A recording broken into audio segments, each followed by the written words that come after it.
hunter. Just got to start the video off again by saying a massive thank you to anybody that's subscribed to the channel, taking the time to watch and like the videos and share the content. It really is appreciated, so thank you. So today we're in my garden. I've got a few tools set out.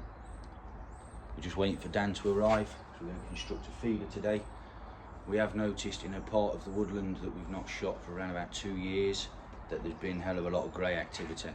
And there's also been a decline in songbirds, which I've noticed myself. So because where we're going to put the feeders quite deep into the woods, we're going to make a big one, so we don't have to top it up as much. We can go up there once a week rather than twice a week. So we'll site the feeder, set up a trail camera, and then hopefully in a couple of weeks we'll either put a pop-up hide there or we'll construct one. As I say, we're waiting for Dan. He has got a bit of a surprise. Anybody that watched the last video will have heard me say that Dan doesn't keep his guns for very long. So I did say I'd be surprised if he kept it for a week, but he's actually broken a record. It lasted a day. So he sold it to his dad, so it stayed within the circle, and he'll probably end up with the gun again, more than likely. But yeah, hopefully he brings his new rifle today and we can have a quick look over that. So I'm just going to get a coffee, get set up while I wait for Dan to arrive, and then we'll carry on with the rest of the video. Hey up, I think he's here. It's the Mike Brewer of the airgun world. Look, here he is, Danny Dickinson.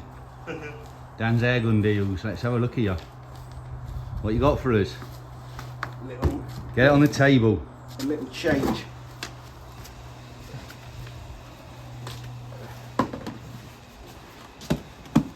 Like Marcellus Wallace's soul.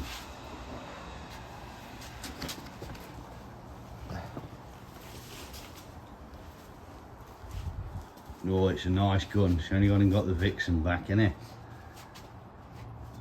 So what you got to tell us? Vixen short 2.2, blade Newman shroud, and the aluminium bottle cage for it. He's mounted the hip micro 4K. And what you shooting? Back on the dead centres, 18 grains.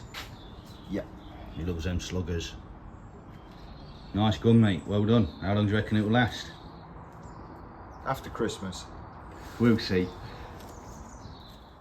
So not only has he come through with his new rifle, but he's brought us some timber and some bits and bobs of alien metal.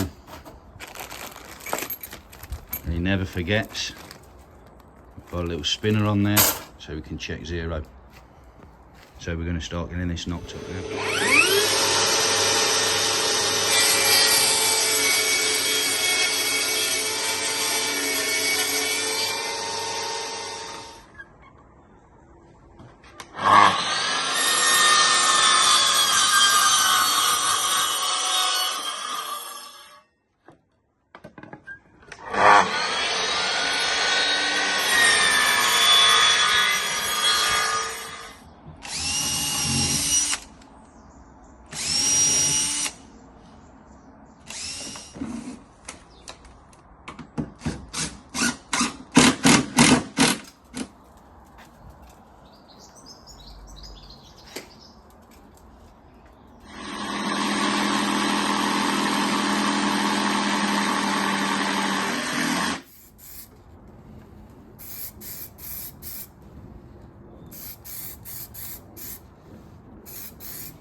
Rattle can Dan.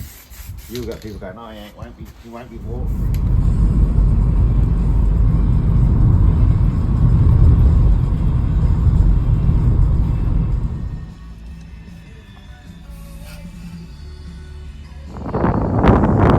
So we've just arrived at the woodland now. We've got the dogs with us and we've brought a feeder and a few tools. We're going to make our way into the woods now, see if we can find somewhere we can site the feeder, and then try and find an area roughly about 30 yards away from that where we can potentially put a hide up, be that build one or put a pop up down there. So yeah, we'll have a walk around and we'll take you through the process of putting the feeder up and topping it up. I'm doing big grain backs up. So just making his way through the woods now. Dan's got the feeder on his shoulder, bucket full of peanuts, and Betsy. I've got Pip and a bag of grain on my shoulder with the drills and everything. Got quite a way to go yet.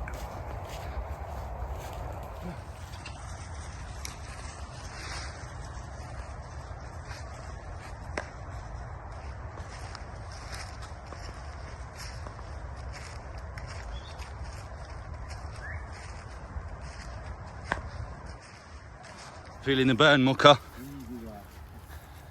Maul it.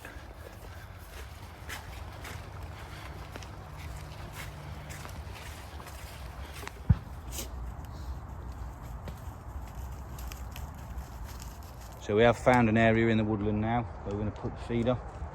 We're going to strap it to this silver birch. There's quite a lot of birch and ash around in here, and there's a hell of a lot of fallen trees as well, but we'll take you for a look round in that.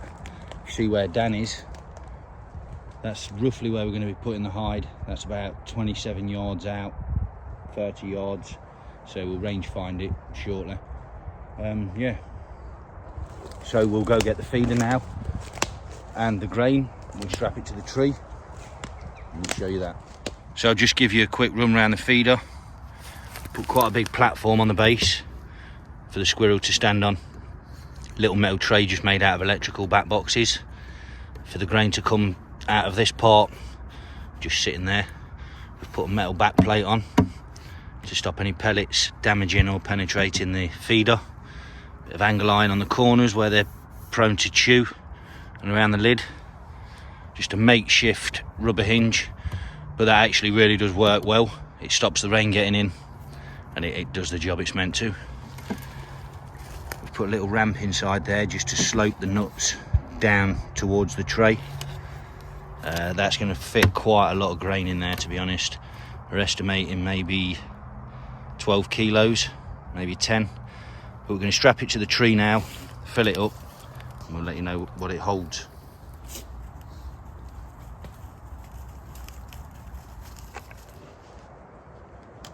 Strapper up at that. Get my arm out. Go and keep strapping. Another one for luck, mate. So we've got the feeder strapped to the tree now. 2 heavy-duty ratchet straps. We're going to top it up with grain, but Dan's OCD is doing his head in with these straps because we're luminous. Feeder's all topped up now. We have done a mixture of peanut and grain in this, just because it's a new feeder and we don't want to go putting too much peanut in there straight away, just because it will get hammered. We do want that to happen, but we want to just see what the flow is first. We're going to set up a camera on a tree that's adjacent to this feeder. We'll take that down after a week, see what visits we've had, and then next week we will put a lot more peanut into this, to the point where it will just become a peanut feeder once we know the numbers are up here, and we may downsize as well. So this is just like a starter feeder that we're using, really, just to bring the numbers in, because we know they're here, it's just we don't know whereabouts in this woodland, and it is quite a big woodland, as you can see. So yeah, we just want to try and give ourselves a bit of a fighting chance. So we'll start out with grain and peanut, and then we just take it from there. Camera's all set up now, so we've got a trail camera on there facing the feeder. Feeder's done, as I say, topped up with grain. We're going to be shooting from over there, roughly 30 yards out, so we are going to fit a backstop, a plywood backstop just here. Dan will line that with some Diabond or thin sheet of aluminium or something, just to stop any pellets travelling further down, because we've not got much of a clearing on that side, to be honest. It's just straight trees. We don't want to hit any animals that don't need shooting. So yeah, backstop will be fitted. Spinner's been fitted as well. Dan's done a Banksy on that, freestyled it, sprayed it with green. So hopefully we can get a hide built up there, or a pop-up one, as I've said, and we'll do a bit of a video on that as well for you. So we're going to head back now, give the dogs a bit of a walk.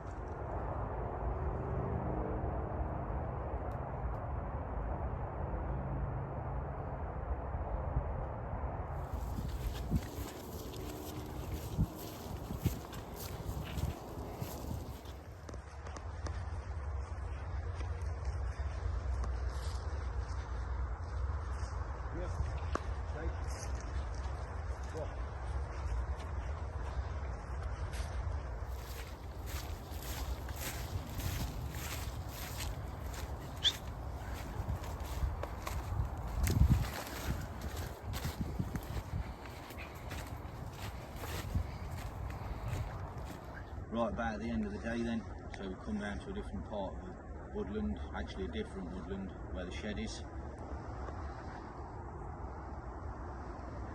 Just sat there for a good hour. I've not seen anything, but we've topped up all the feeders in this area. In fact, we've topped up all the feeders on the land today. We installed the new feeder, as you've seen. Got the dogs, they've had a good walk about with us. We've been out for at least 3-4 hours, so get them home now, get them sorted out, settled, and get myself some dinner.